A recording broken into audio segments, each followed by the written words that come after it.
each of you, did you read comic books growing up, and did you have a favorite hero or a favorite power that you always wanted to have? I got introduced to Marvel through the movies, and would be there at the midnight showings and things, and I think just seeing because I think it's the same thing that people would go to the midnight showings dressed as characters and whooping and hollering, which we don't really do in England very often. And so that kind of introduced me to this group of fans that were so passionate, and then more into the comics after having this. I have 6 brothers, and they always used to read comics. My favorite character is Jean Grey, or Phoenix. Yes. Wish I could play her, that'd be awesome. Hello, 6 writers. You grew up with 6 brothers. I did. So it was mostly, like Marvel and sports and comics or whatnot, rather than, Barbies and teddy bears. But I definitely started reading a lot more comics once we became part of this world. And now I'm always like, what am I? So I got like all the Marvel encyclopedias trying to figure out what kind of race of alien I could possibly be, if I even am one. I did read comic books growing up, and not to sound, I was always drawn to Batman. Batman was, we've said this a lot in various forums, but like it's very relatable character because he is a man.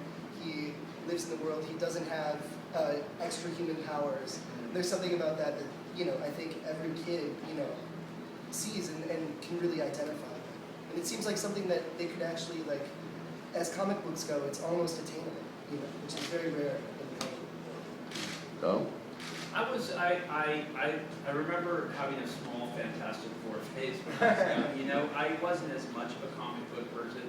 I loved American Splendor, which I thought was kind of a wild take on how to do a comic. But I've done a lot of comic book films, and over the years, and so I've become really familiar with the world. And I've also, we talked about this earlier, it was an opportunity for all of us to delve back into it it's always helpful to do research and get to know the world.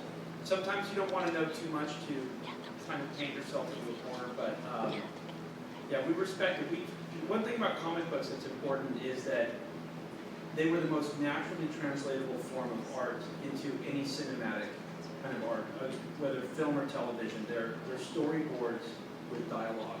Well, and that's a great thing about television is that instead of a movie where you have to sort of adhere to like a 3-act structure and a 3-hour movie maybe, now we're going to be able to spool out a series, much like you would a series of graphic novel comics, a series where you're going to get to know not only the characters in kind of like a 3-act structure, kind of rise, fall, rise kind of way, but they can rise, they can fall, they can fall, like they can disappear. There's a lot of development there. Yeah, there is, and you may get the sense that you know the ending, right? Because you know that ultimately it manifests in Batman and all these great villains, but you don't know how they got there. So in that sense, it's kind of like a great Greek tragedy. You're interested in how they get there, or noir. You're interested in kind of like the chaos and how it comes down. Ben, did you have a favorite comic growing up? Honestly, kind of cribbing from Robin's answer, but I really did love Batman. Yeah.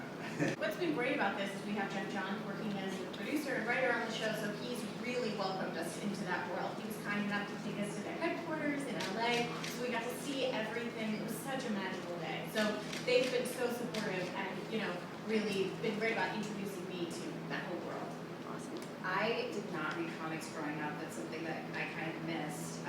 But I've always been a fan of DC, especially Batman and Superman. Batman's my favorite superhero.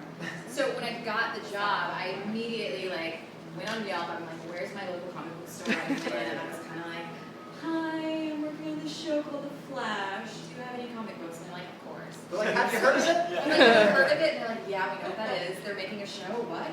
And so, they just kind of gave me some of the newer comics for Flash that Jeff worked on, and I started there.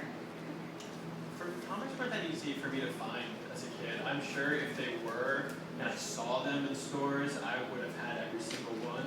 I was obsessed with the Christopher Reeve Superman franchise, and I've seen those movies hundreds of times. I had a deep Superman obsession growing up, still to this day. I have Superman tattoo. Yeah, I love. Really? Yes, I love superheroes.